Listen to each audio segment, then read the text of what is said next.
ఉందే పాము కానీ మీరేం వేసుకుంటారు సార్, బ్లౌజ్లోనే వేసుకుంటారు చెట్లకి. అది కాదమ్మా, ఇప్పుడు పాము ఏడు ఉంది, దేంట్లో ఉంది, దీంట్లోకి ఎట్లా పోయింది?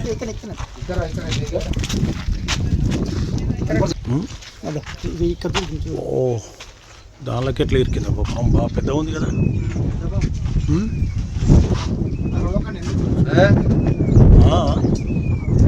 ఏ ఊరు ఇది?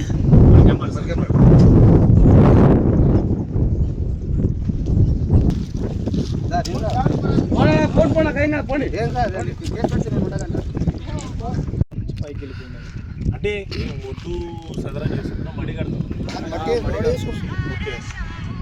మడి కడుతుంటే బొక్క ఉండే, ఆ బొక్కల నుంచి బయటకు వెళ్ళి మొన్న దానికి వెళ్ళి స్పీడ్గా పైకి వెళ్ళిపోయినది. అంటే అది లోడ్. అవునే, నేను ఏమంటున్నా, తప్పించుకోవచ్చు అంటే పక్కకి వెళ్ళిపోవచ్చు, కానీ బండ్లకి ఎందుకు ఎక్కింది? పగబట్టిందంటారా? అంతేనా?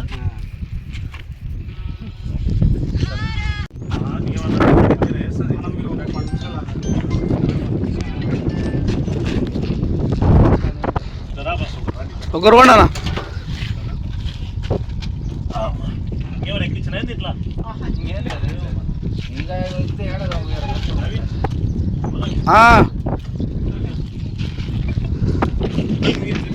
దాంట్లో 3-4 ఫీట్లు ఉంటుంది. మీకు ఇక్కడ నుంచి వీలవుతుంది బాబు. ఇక్కడ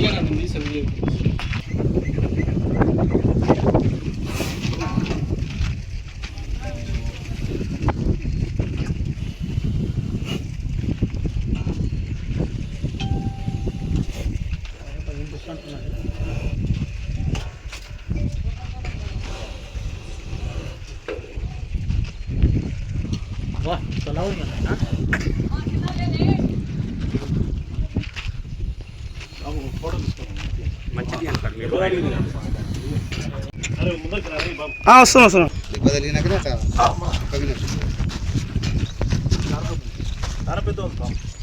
ముసల్పం ఏమంటున్నాం, ముందర పోతే తెలుస్తుంది.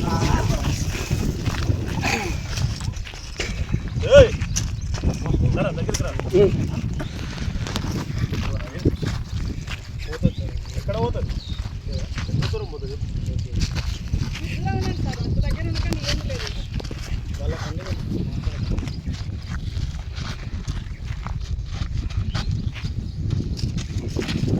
డబ్బా చిన్నగా ఇంత పెద్ద ఉంది పాము, డబ్బా కావాలి. ఎట్లా, ఎంత డబ్బా కావాలి సార్?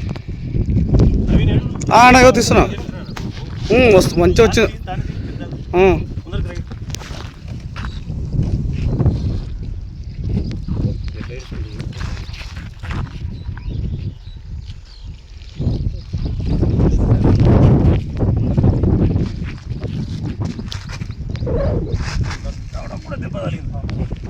ఎట్లా ట్రీట్మెంట్ చేయాలి?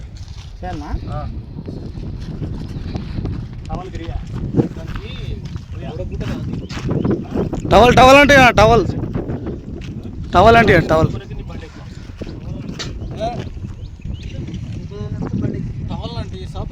దగ్గరికి రా, దూరం అవుతుంది. దగ్గరకు ఉన్న డబ్బా ఎట్లా అదే పడుతుందా? డబ్బా డబ్బాలో పడుతుందా పడే దగ్గరికి రా.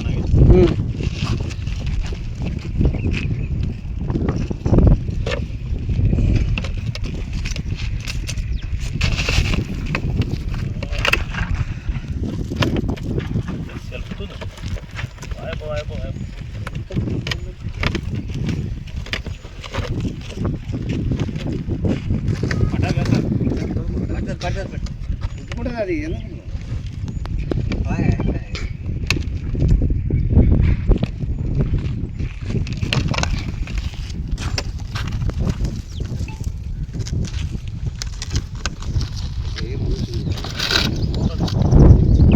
మూత ఉంది పక్కన ఉంది.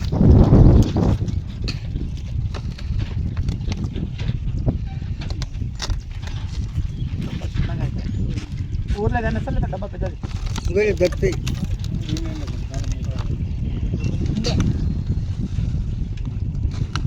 అడ్జస్ట్ చేసుకుంటాం.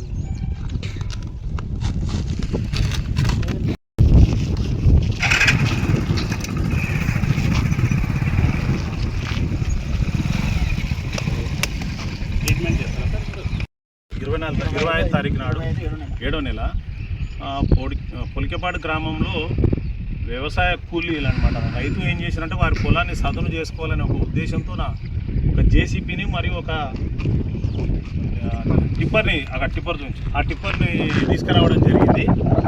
వాళ్ళు పొలం చదును చేసుకునే క్రమంలో ఒడ్డులో ఒక బొరియల్లో నక్కి ఉన్నటువంటి బాగా దాదాపు అంటే ఒక 20-22 సంవత్సరాల పెద్ద నాగుపాము అండి.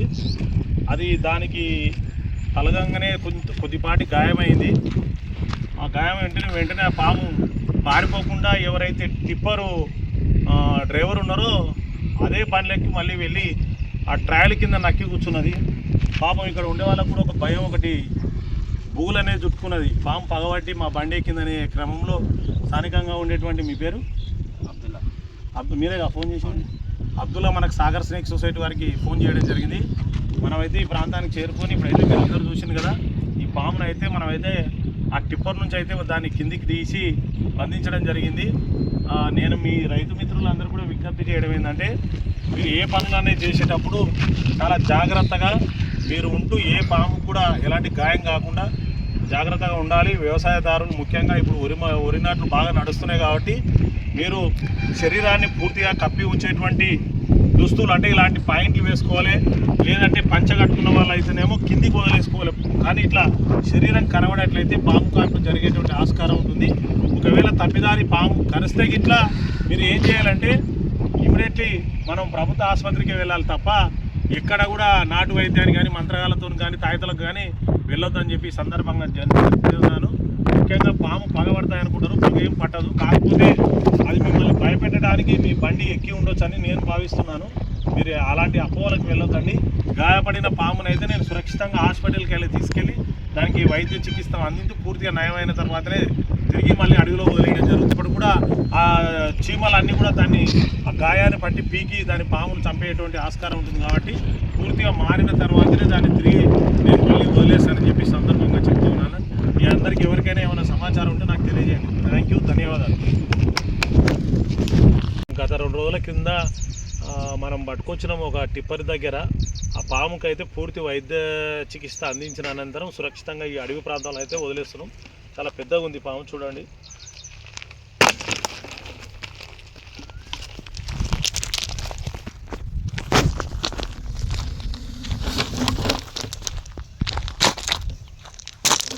బాగా యాక్టివ్ అయిపోయింది పాము కూడా. ఓ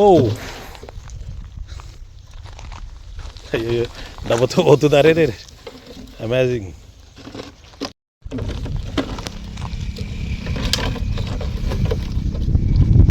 దానికి పాపం కనబడతలేదు. మన దగ్గరకు పోయేసరికి బాగా కోపం వెళ్ళిపోతుంది.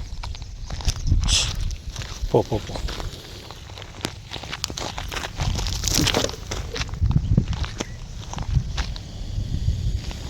ఓకే అండి, ఈ పామును అయితే మనం సురక్షితంగా అయితే కాపాడి వదిలేయడం జరిగింది. కొద్దిగా ఇంకా గాయం మానాల్సి ఉంది, మానిపోతుంది అది.